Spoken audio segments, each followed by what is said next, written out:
have this philosophy that all of us as human beings, the only thing we're supposed to be doing is being a better human being every day. And I think that me being a better human being is treating a fellow human being better if they don't have better. So I was born in Jersey, lived in New York for a while, in Queens, like where all the Trinidadian Coli people just end up. And then I lived in Cali for a while in the Bay Area. And then I think I was in Florida for basically most of my life. So I lived between Fort Lauderdale and like Miami, I guess, most of my life. I found out when I was 16 that I had leukemia. And you know, it was a little bit of a crazy road because we thought that we had time in the sense that they were like, oh, it's not that bad and whatever the case is. But then 6 months after, I was in a coma. So I guess from inception, when we found out, for my mom, definitely, it was like, well, we don't know if she's going to make it. You know what I mean? For me, I never really took it seriously. I was just like, this thing is not serious and it's fine and I'm going to be okay. And my biggest thing was like, I just wanted to, I couldn't wait to get out of high school and party and pump. So I was like, this cancer can't be holding back my pump days. You know what I mean? So I think the way that by me not letting the cancer affect me, it's affected me in better ways. You know what I mean? Like I never took the woe is me or why or whatever the case is. I was like, guess what? It is what it is. This is going to be my best friend, and it still is my best friend. We fight, we laugh, we cry. I hate it, but in order to hate something, you have to love it. So this is my bona fide person for the rest of my life. It's a person, and I love it and everything it entails because I'm still here, I'm still alive. And did it affect me to make me want to do good? No. I think I've always been the person that just wanted to do good.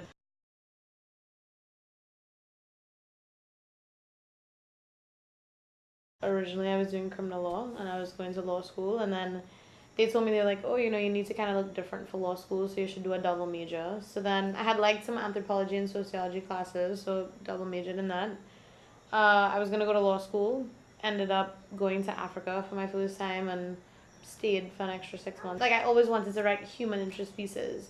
So I think that from my professors reading it, they would just always put my papers towards that type of thing because I never used to apply for stuff. I was like, I'm just trying to get my degree. You know what I mean? And eventually, after getting a certain number of offers, I was like, all right, yeah, I guess I'll go. Because then having whatever I have, it freaks out my mom if I leave. So a lot of times I would never leave because it would terrify her. Because she always said, she's like, oh, the cancer going to kill you. So then when the Africa thing came, she's like, you're going to die there. I was like, so basically I'm dying everywhere. So I was like, I'm just going to go over there and dead one time. And I went. And we had no communication for 3 months. When we went to the Congo in 2010, those were when those girls were being mutilated. So that obviously I think was the toughest thing. We saw a lot of people, dead. Because obviously, they're being mutilated by radicals. So it's not like they're taking time to drop them at a hospital or sew them up or whatever the case is. And there was a lot of craziness that you saw. Like, I think that probably from the 3 weeks that I was there, I think we saved only 13 girls.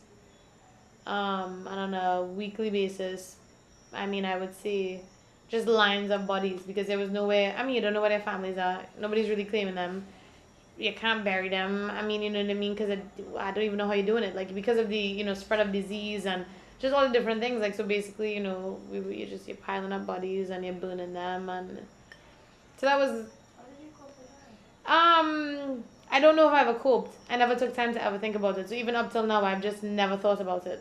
You know what I mean? Like, you were there, you had to do it. Like, I have no medical training and I had to get in there with a needle and some medical thread, and I was trying to sew up people. I didn't even know what I was doing. You know what I mean? Like, there was no time to take a tutorial. It's just kind of like, well, it makes sense that maybe you should close this for the blood to stop, and you do that, because somebody's gonna die. Like, I got arrested sort of or something in Senegal or something for like a night, because because we were like obviously talking to the prostitutes because I'm trying to get my paper done. I had 2 other friends who were doing their PhD and they were doing stuff too with the prostitutes, but different angles. Everybody had different thesis points. And one of the guys who went with us, he was white. Well, he looked white. So 2 of the girls were black. One was black American, black Haitian, but they got their braids done in Senegal, so they look local, I guess. And then there's my crazy self, which I look Indian. Well, I am Indian, but I looked like a local Indian, I suppose. So they thought that he bought all of us now. Yeah, like so the cops came and they got us and things like that. So it's like a really dirty turn because then they drove us down to some crazy abandoned place and well we never took our US passport and stuff out, thank God. But they didn't want to, I don't know what they wanted at that point. Like we could have got raped, maybe we were gonna get killed. I mean, I don't know. But then the white guy, because of course they didn't take him, he followed with our driver and followed us all the way down. And I think he ended up buying us back for 2 packs of cigarettes, a bottle of palm wine, um, and 100 US dollars. That's what he bought all three of us back for. Well, thank God.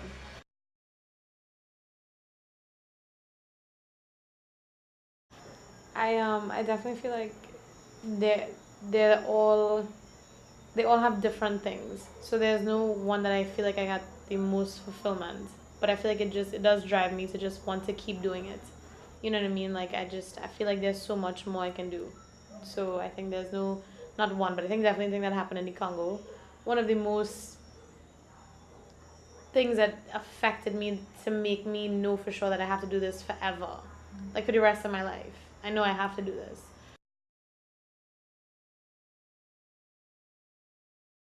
Well, because my mom is from Trinidad, my dad's from Guyana, I feel like Trinidad is my home, and I feel like culturally that's where I'm from. Like, how a lot of people, like, if they're Indian, they want to go to India to figure it out, so if they're African, no. Because if I go there, I'm not going to be anything, you know what I mean? So I feel like Trinidad is who I am, and I think in order for when I have kids or for the future, it needs to be an amazing place that they can also come back and find out who they are.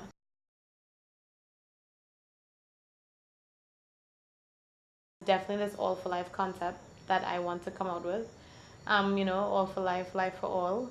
And it's pretty much explanatory. I want to help everybody of all walks of life that may have anything going on with them, from depression to your mother used to get beaten, to your father was in jail, to you have a sickness, your poverty, whatever it is. I want to help everybody. And the way that I want to do that, I just really want to do it by hugging and genuinely loving somebody. So I think if my legacy had to be left, I want people like how they speak about Gandhi and his non-violence thing, or like how Martin Luther King emulated it. I want somebody at one day to like have this love theory, because I think that's what I'm about. I want it to be about love, because I do feel like at the end of the day, if we all sat down and just loved a little bit more, we would really solve a lot of things.